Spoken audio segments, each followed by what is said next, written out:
Abdel Ourzik, je travaille à la Chambre d'agriculture.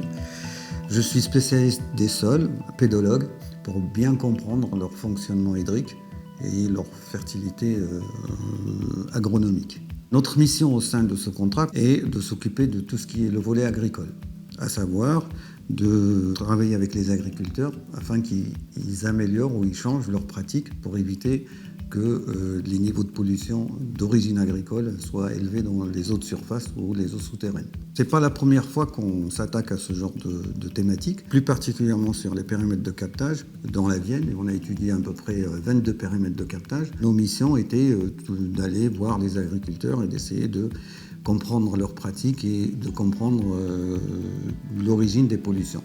Pour ce contrat plus particulièrement, on a changé un petit peu de méthode et on a innové en proposant une méthode qui permet de comprendre la dynamique de l'eau à l'échelle d'un périmètre ou un territoire. L'eau est l'agent principal de transport des polluants.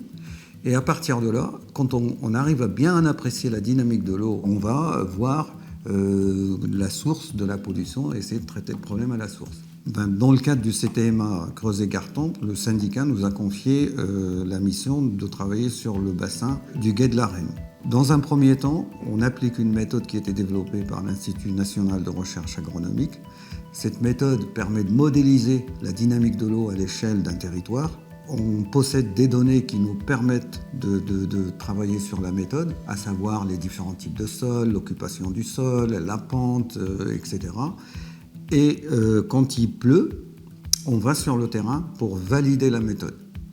Une fois cette méthode est validée, eh bien, on va contacter les agriculteurs pour leur expliquer comment ça marche et les convaincre que certains endroits sont plus polluants que d'autres. Et après, on essaye de leur expliquer comment on peut résoudre le problème ou tout au moins réduire la pression de la pollution d'origine agricole dans le secteur. Cette méthode est confortée par des analyses chimiques qui sont réalisées par le SIAG. Ces analyses nous permettent d'avoir les niveaux de nitrate et de phosphore dans l'eau. Elles sont corrélées avec les précipitations. On essaye de voir comment la dynamique de l'eau est connectée avec les parcelles. Et à partir de là, eh bien, on va cibler nos interventions.